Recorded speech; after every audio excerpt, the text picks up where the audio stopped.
Sawadee krap. Watching the coronation of Charles III on Saturday, putting the splendour and pageantry aside for one moment, I was immediately impressed by how calm and collected the performers seemed to be.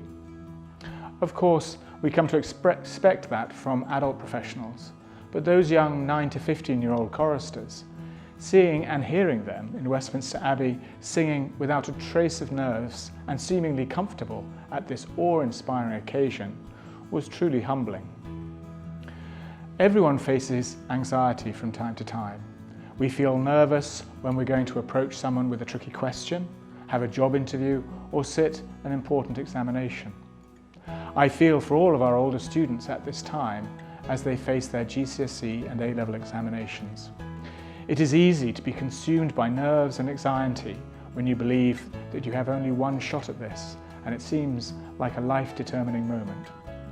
Anxiety is an evolutionary trait that has stuck with us from the early days of humanity, meaning our responses to everyday situations can sometimes be disproportionate.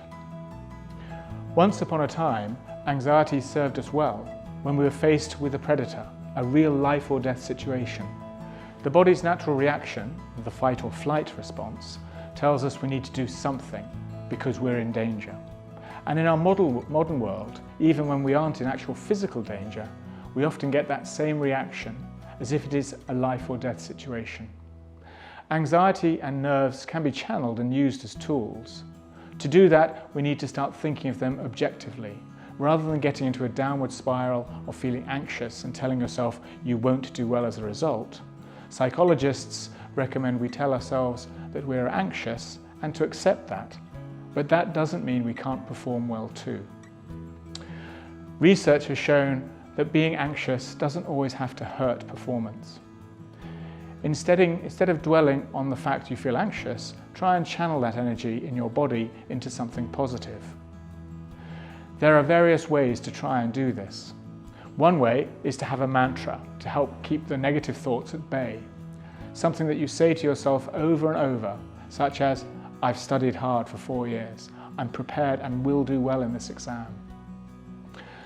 Another tactic is to reframe your thoughts and consider what you would say to a friend in the same situation. We tend to be a lot kinder to our friends and family than we are to ourselves.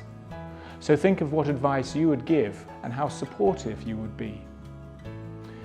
You can also label your emotions. Recognize how you feel and tell yourself what emotions you are feeling, such as if you are anxious, scared, or worried. Acknowledging our feelings is a big part of overcoming them. Finally, we should all find some healthy stress relievers, whether that be exercise, talking to friends, or treating ourselves occasionally to something we've earned. To all of our students sitting external examinations this term, I wish you well and the best of luck. Remember, it is natural to feel anxious and nervous. And to all the community, I hope you can find some healthy stress relief this exeat weekend to balance the hectic term time schedules we all lead. Have a lovely weekend. Khop khun krap.